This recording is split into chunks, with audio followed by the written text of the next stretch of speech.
好，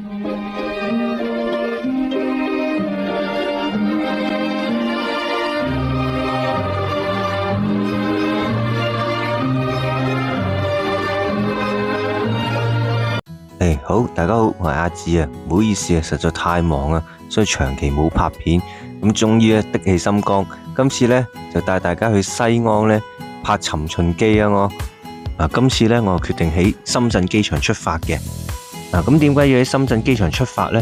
因為我貪呢航班多，價錢平啊，喺屯門或者元朗住嘅朋友更加要留意啦，因為呢其實我哋喺深圳灣嗰度過呢就好快嘅。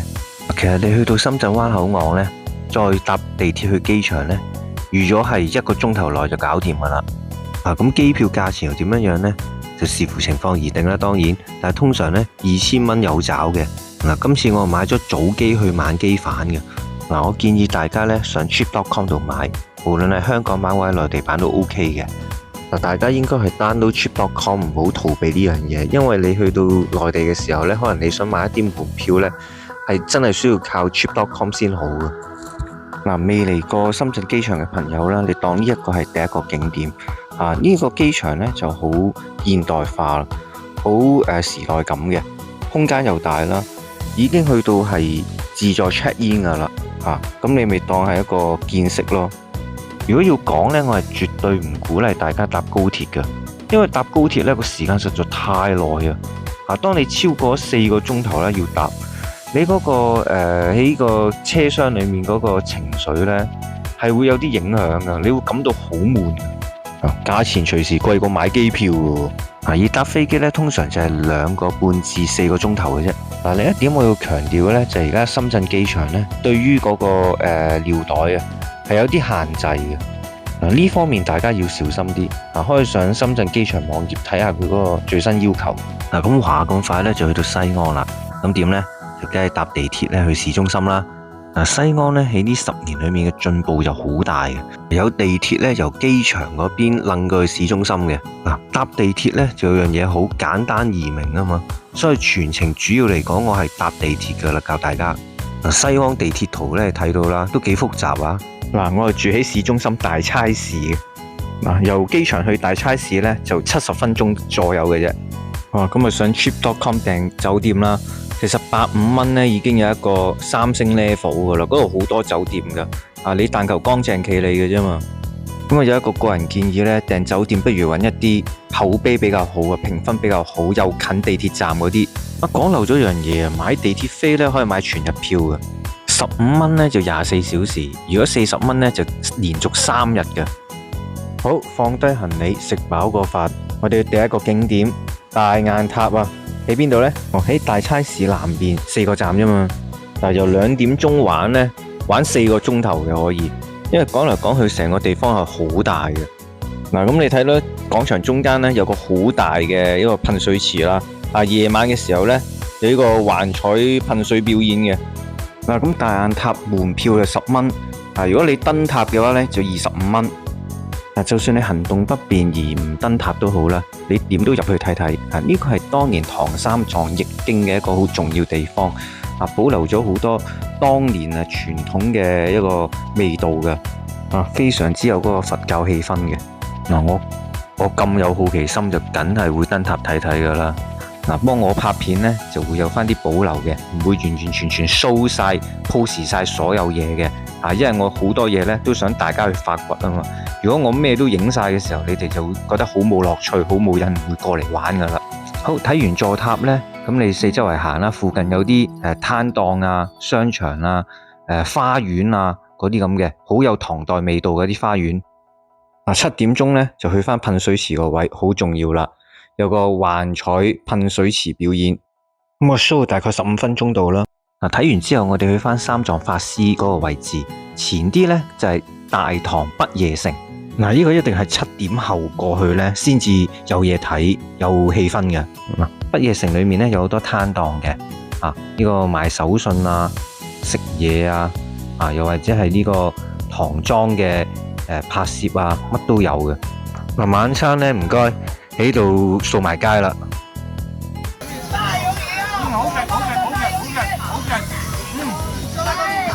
我發現有一個博物館幾過癮㗎，搞乜鬼呢？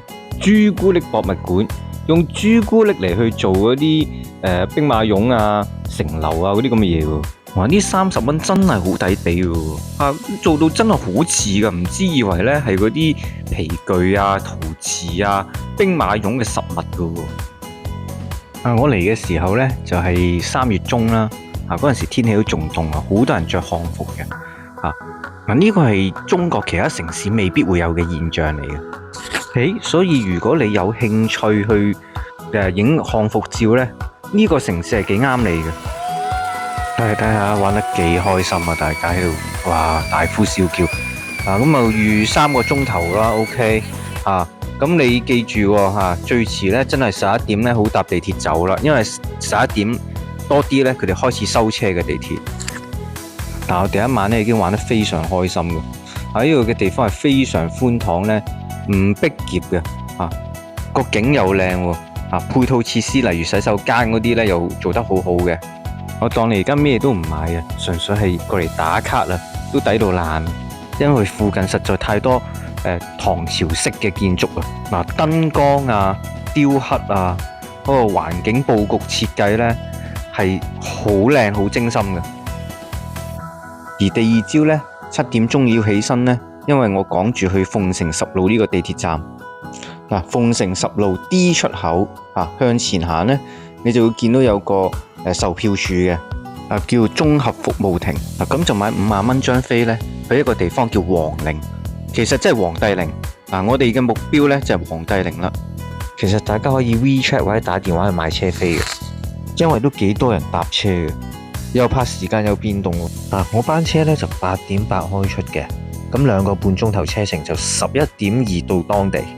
記得一定喺總站落車喎。而一落咗車呢，就會見到有公交車站，咁搭1蚊啫嘛，10分鐘啦記住一定要喺皇帝陵嗰度落車唔好去中華始祖堂因為中華始祖堂呢係一個夾硬做出嚟嘅景點嚟嘅。留意玩到1點半好咯，因為呢返市中心嗰個回程車呢2點半開出噶。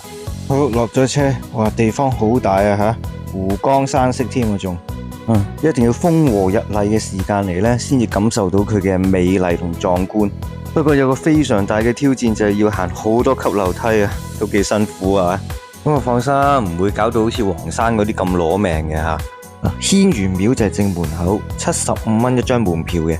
咁入面呢，就係嗰啲傳統中式庭園設計啦，好多屋仔以及係樹嘅，地方非常寬大啦。屋仔裏面主要係啲文物同介紹啦。行到最入呢，就係最重要啦。眼前呢，白色嗰座嘢呢，就係軒轅殿啦。我開頭都唔覺得係啲乜嘢，純粹係一個建築啫嘛，以為。點不知行到去呢，越行我就越感受到佢嘅氣勢嘅。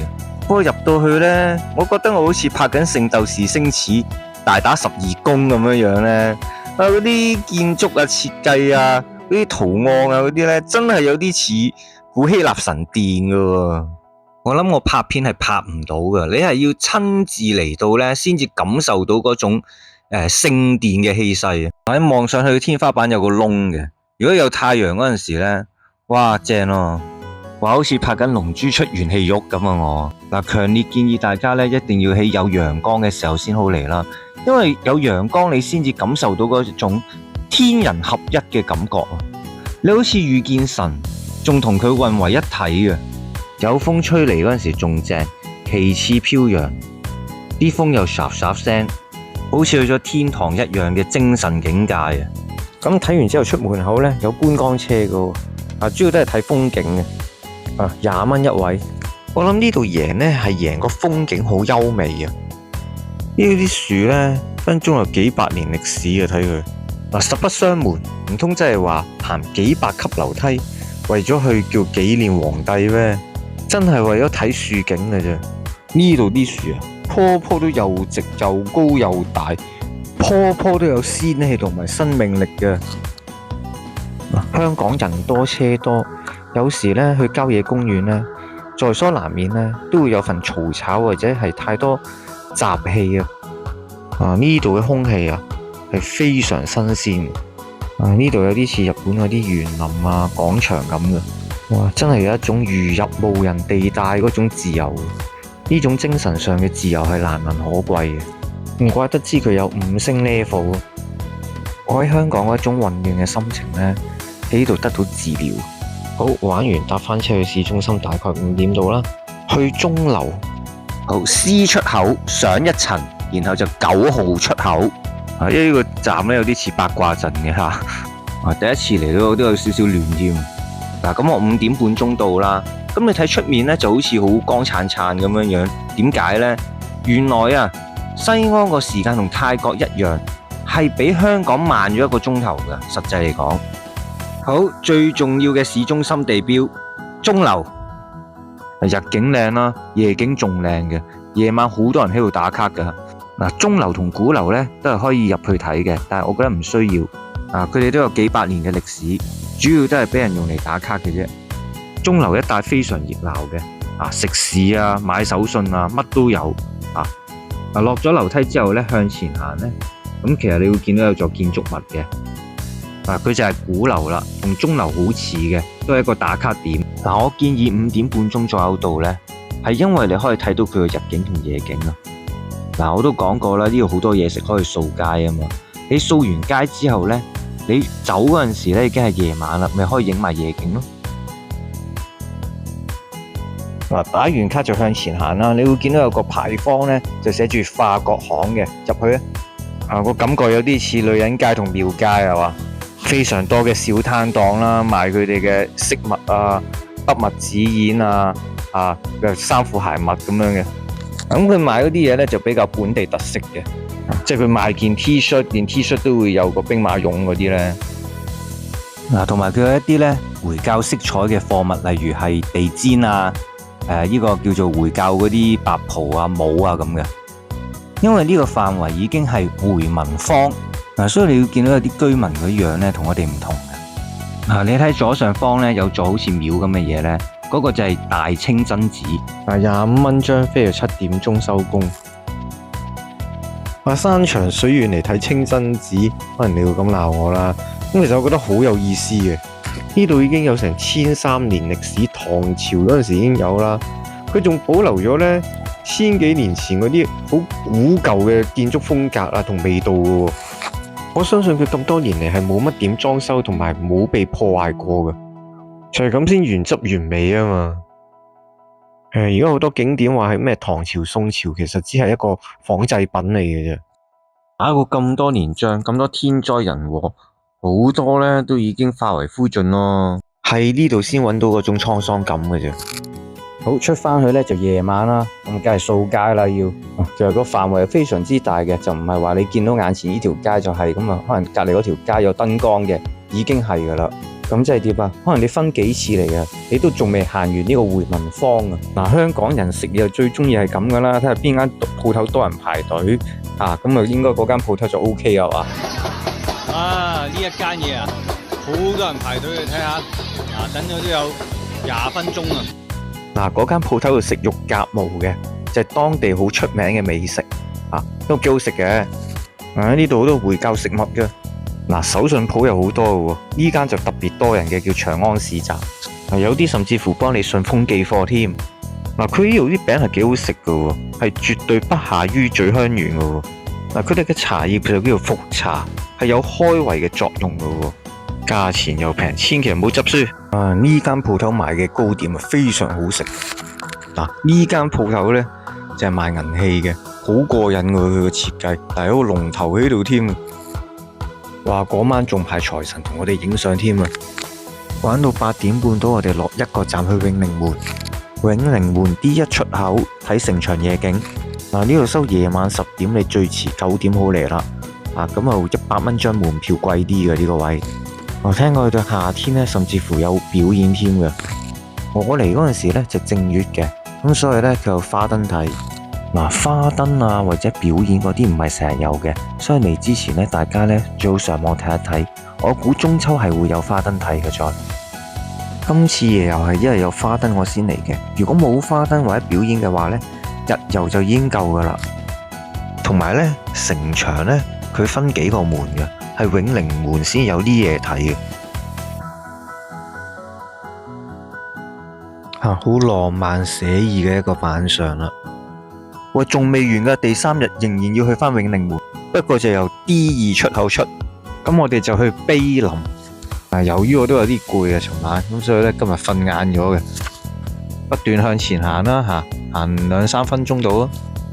咁你見到前面城牆啦，有2個窿嘅，繼續向前行。行到盡頭嗰陣時咧，右手邊有座塔嘅，你轉右就係啦。你會見到有個牌坊寫住書院門。碑林就喺書院門入面嘅。由於天雨關係啦，如果唔係咁嘅話呢，平時呢度好多人攞啲筆墨紙硯啊嗰啲嚟賣嘅。行到盡頭呢，記住轉右邊就唔好轉左邊啦吓。有時啲水牌呢寫得唔好啊，誤會咗令我哋。跟住然後分岔路再轉左邊，俾啲耐性啊吓。有時啲景點要行好耐嘅。行咗3分鐘之後見到個後門噶啦。門票85蚊。原來碑林裏面有塊石碑呢，係唐玄宗所建立嘅，係成個博物館裏面非常重要嘅一個歷史見證。博物館唔止有石碑嘅，佛像啊、雕刻啊、書畫啊，乜都有嘅。呢個景點呢，雖然就太正經，但係佢的確見證咗好多歷史事件同埋記錄咗好多人類文化嘅，所以佢絕對值得俾5A 嘅。呢個係咪耶穌啊？呢個我唔係達摩祖師，咁似耶穌嘅。講起耶穌呢，有嘢講喎，你睇大秦景教石碑呢，就見證咗第一代嘅基督教士嚟中國傳教。原來第一個嚟中國傳教嘅傳教士呢，係呢個大秦景教嘅教主，就唔係利瑪竇。個石碑就係一個好重要嘅證明啦。原來唐朝對外來文化呢持開放態度嘅，就俾呢一個教主呢嚟中國傳教。講返仲要係唐太宗親自接見佢嘅。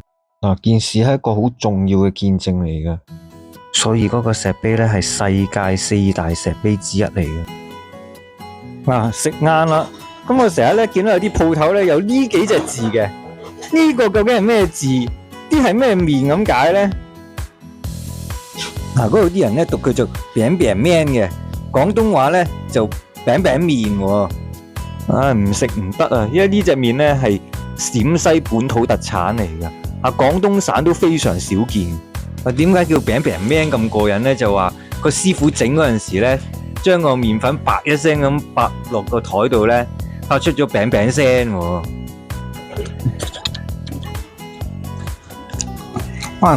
隻麵咧好厚啊！我諗咧，對我哋香港人嚟講咧，唔係咁適合不過都幾過癮嘅。OK 啦，都總算好食嘅。好，食飽咗咧，我哋去橋子口站 B 出口睇城牆日景。不過提醒大家，其實要有一啲警覺性啊！呢啲車咧有時咧即係橫衝直撞，有交通燈等於冇交通燈啲電單車嗰啲又喺個路邊亂咁揸嘅。城牆日景安定門門票54蚊啫。點解揀呢邊城牆？我貪佢平啊嘛。係啊，呢度嘅規模咧係冇永寧門咁好噶。不過我志在散步同埋打下卡嘅啫，我覺得 OK 嘅。尋晚未嚟咗咯，咁點解而家又要再嚟多次呢？因為呢啲城牆喺大陸咧已經去到碩果僅存噶啦，仲要咁完整添喎。其實搞下呢度係一個片場嚟嘅，睇幾多人着漢服，好多攝影師喺度影嘢咁。好，打完卡我哋去大唐芙蓉院站。大唐芙蓉院站 D 出口。由於正月啦，所以佢又有燈飾嗰啲嘢睇嘅。我特登俾自己5點鐘過嚟呢度嘅，因為5點咧太陽準備落山咧，咁我可以睇到嗰個夕陽美景啊嘛。門票係120蚊。其實佢係一個仿製唐朝建築嘅一個園林嚟嘅。佢贏喺邊度啊？夕陽美景好靚，而且佢啲細節位可能係啲一草一木咧，佢都修飾得非常細緻，係絕對值5A 嘅。你靚到咧，你同人哋講話以前嘅皇帝御花園咧，可以隨時有人信噶。如果你散步一個圈咧，1個鐘頭啦。頭先講過啦，呢度做得好細緻，即係有一啲景點咧，就係標榜唐朝建築，咁但係喂嚿磚爛嘅，埲牆有花嘅，都冇人理，搞到幾鬼死掃興啊！嗱，相反呢度呢，真係帶出嗰種詩情畫意啊！我問門口嗰個姐姐，佢話真係有人喺度拍中式婚紗相喎，有興趣嘅新人啊，真係可以考慮嚟呢度。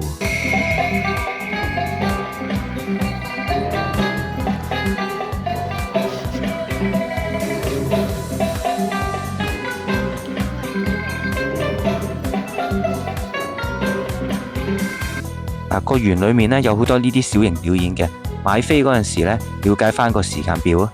同時呢，園裏面有餐廳嘅，我食完晚餐咁就去睇一個大型嘅歌舞表演。不過呢個要俾錢嘅，168蚊啫嘛。8點鐘開場。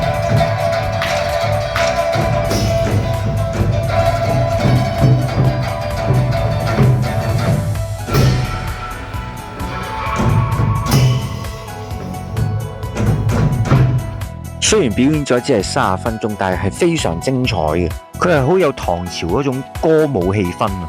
我係好感受到呢初唐嗰陣時嗰一種太平盛世啊、歌舞升平啊嗰種積極樂觀嘅。好啦，跟住輪到個夜景啦，你睇個夜景幾靚。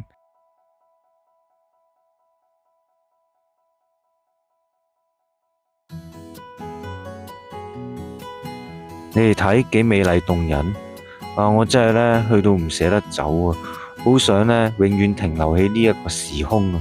呢度嘅視覺藝術係非常之好嘅，令我產生咗眷戀嘅。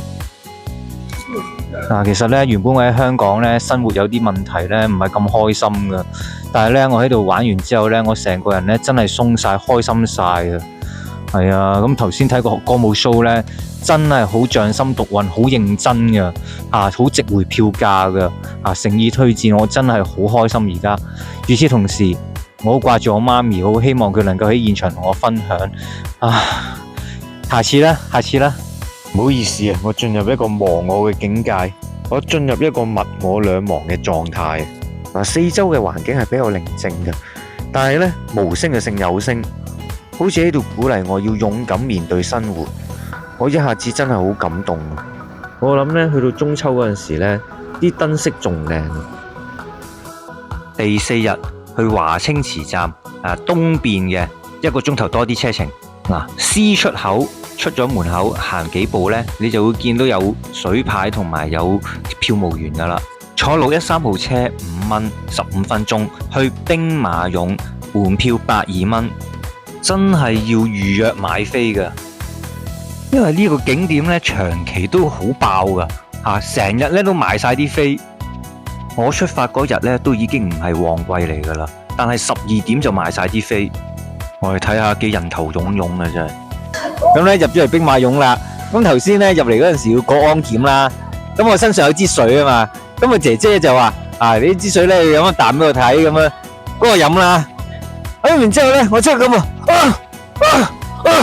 我中水毒啊！哎呀，我劇毒啊！跟住佢笑喎，咁多人嘅有金執啊！哇，眼前嘅嘢比黃金仲要偉大啊！冇錯啦，就係兵馬俑啦，成個西安最偉大同重要嘅景點嚟嘅。如果你太趕時間而去唔晒景點都好啦，一定要嚟呢一個嘅。兵馬俑做成點？一句到尾，型英帥靚正啊！我而家咧好感受到咧大秦嘅偉大，我個心咧好興奮咧，好似回到過去拍緊《尋秦記》一樣啊！哇！我強烈要求啊，教育局啊，一定要強迫小朋友咧暑假遊學團過嚟呢度參觀啊！嗰陣時我讀書咧，中史阿 Sir 講呢啲嘢咧係搞唔掂噶佢。點解呢？因為呢啲嘢一定要喺現場睇過、親身接觸過，你先至明白到、領會到佢嘅神髓嘅。係啊，讀萬卷書不如行萬里路啊嘛，就係咁解咯。睇完出到去，好多人以為完咗，仲未完噶。你留意呢個秦始皇嘅雕像啊，咁其實前面呢係有個免費嘅 shuttle bus 噶，呢一個記住佢咁嗰個 shuttle bus 呢。就去驪山園嘅，即係秦始皇嗰個墳墓啊！搭 shuttle bus 之前呢，食咗嘢先。頭先兵馬俑嗰邊有唔少餐廳嘅，大家車10分鐘都唔使去到麗山園噶啦，跟住要俾15蚊坐電瓶車嘅。嗱，佢分幾個館嘅，當中其中一個館呢，有呢個馬車係好重要嘅。原來當年發掘佢嗰陣時呢，已經去到溶溶爛爛，專家好細心咁修復佢啦。原來佢係好反映到呢秦朝嗰陣時嗰個馬車文化嘅。大家睇到呢，有啲馬車工具喺度嘅。喂，除咗有文武百官之外呢，喂，嗰啲動物啊、金器銀器啊，或者係日常用品啊，全部都有嘅。佢諗咗佢死咗之後呢，係有呢啲嘢呢陪佢一齊嘅。哇！秦始皇呢都真係幾迷信下嘅。我9點半鐘入場嘅，咁其實呢，我快取呢2個鐘頭內嘅咩都睇晒噶啦，但我決定呢慢慢輪睇咗4個鐘頭嘅。點解要咁做？因為呢個場呢係去到非常之壯觀噶，嘆為觀止啊！真係成個兵馬俑係有一個非常完整嘅計劃，唔係純粹有啲陶瓷啊嗰啲就算噶。即係諗都諗唔到秦始皇可以做到呢啲咁驚世駭俗嘅嘢。你可以話佢係暴君，但係亦都可以話佢係千古一帝。佢最偉大嘅其中一樣嘢呢，就係留低咗呢啲咁嘅偉大文化古蹟俾我哋。咁睇完咧，搭翻 shuttle bus 咧去翻兵馬俑嘅正門口，又係搭翻613號車咧去翻華清池站嘅。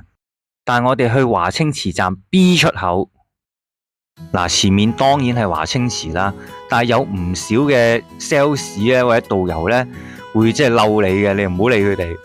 門票就120蚊。咁呢個景點又搞成點呢？咁我就有啲意見喎。其實呢啲有咁嘅問題，咁啊生晒啲咁嘅樹枝咁嘅嘢咧，跟住又冇人清理，但係下面咧就好光鮮嘅，根本就好唔夾啊！呢棟樓究竟係舊樓啊，定還是新樓咧？咁就壞話咧就唔想講太多啦。咁都有好話嘅，當如佢裏面有個博物館咁都幾靚啦，你睇佢吓。反而咧個焦點啊就係夜晚嗰個長恨歌表演啊，非常建議大家係網上買飛嘅，例如係 cheap.com， 因為佢睇嘅人其實係好多噶，又係爭飛嘅隨時。買230蚊左右嗰種普通門票已經夠噶啦。我睇7.2嗰場，咁做70分鐘嘅。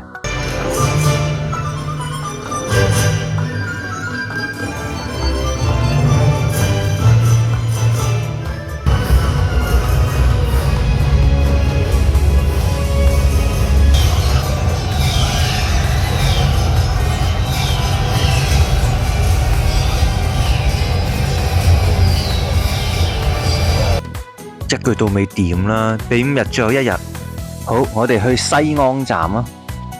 去到西安站揾丹鳳門廣場個出口。其實丹鳳門廣場個範圍呢，就係古代皇宮，叫做大明宮。到啦，哇，睇個門口幾咁有型啊，掂啦。哇，今次實有驚喜啊，嗬。不過呢，入到去嗰陣時呢就落雨，結果電瓶車就話要停駛。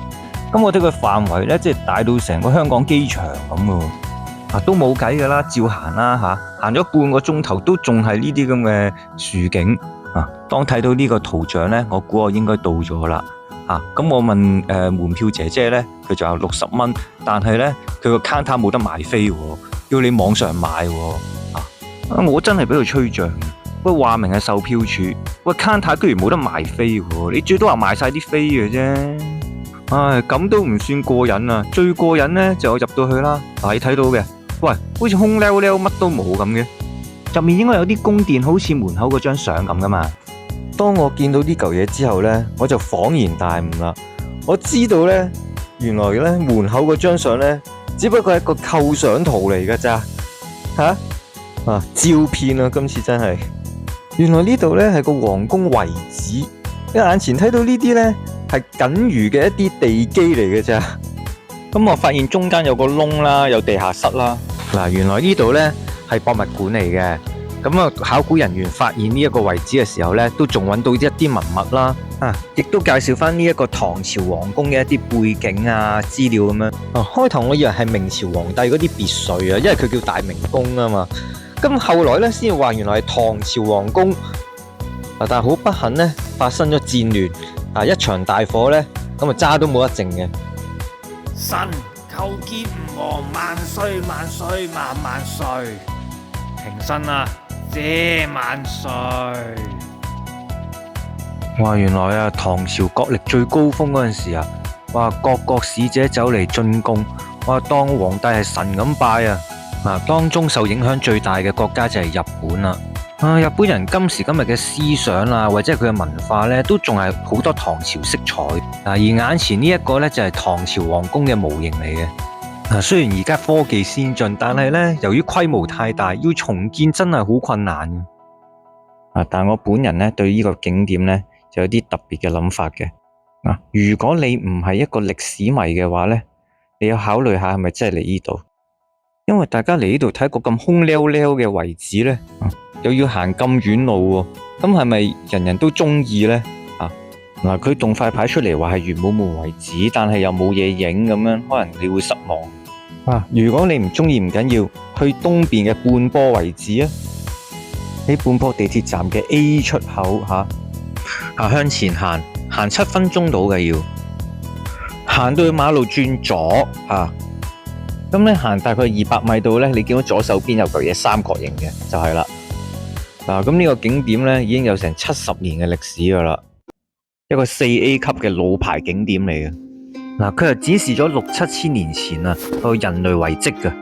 佢唔會好似其他博物館咁大啊，有超多遺物啊。咁但係麻雀雖小就五臟俱全嘅。始終內地唔係話好多嘅博物館專講石器時代。咁我了解到呢，以前啲人究竟點樣生存嘅？人類學家就會覺得北方人呢係會比較聰明啲，因為佢哋要面對一年四季，尤其是寒冷嘅天氣係比較長嘅。所以佢哋呢會諗辦法睇下點樣整陶瓷啊、整工具啊咁樣，係不知不覺創造咗文明出嚟嘅。佢哋建立文明，最後創造奇蹟。周朝先祖發跡地呢就係喺西安噶啦。所以佢係國家一級博物館。我講漏咗55蚊門票。我最後懷住依依不捨嘅心情呢離開呢一度。咁去到機場嗰陣時呢，有啲新發現喎。你睇，原來離境大堂上一層呢有個小型博物館噶。原來呢，喺機場嗰陣時呢，刮個地底啦，刮下呢就刮咗好多寶物出嚟。哇！西安呢度即係成個地下都係寶啊！哇！唔使入場費，仲有免費導遊。不過聽講星期一就休館嘅，同埋呢，佢做到6點半呢就停止入場噶啦，夜晚。睇15分鐘就乜都夠噶啦。好，今次西安遊記呢就正式完啦。咁其實呢，我都好唔捨得今次嘅旅程嘅。我覺得今次旅程呢，最大得着呢，當然啦，第一個就係呢個兵馬俑啦。第二就係呢，我係會更加深入咁去理解、感受到呢中國古代文明係咩一回事啊！呢度嘅歷史味好重亦都有好多文物遺跡遺址嗰啲呢，令你捉得到、看得見，究竟以前發生咩事。我真係有一種情緒呢，好似呢搭咗時光機回到過去拍《尋秦記》咁嘅。其實華山呢，或者陝西省其他嘅地區呢，都好有意思，但係因為時間問題，我拍唔到咁多啦。我諗啦，我會盡快呢去拍呢個華山特輯嘅。好，如果大家覺得我條片拍得好嘅，麻煩 like、share 同 subscribe 我 channel 啊，拜拜。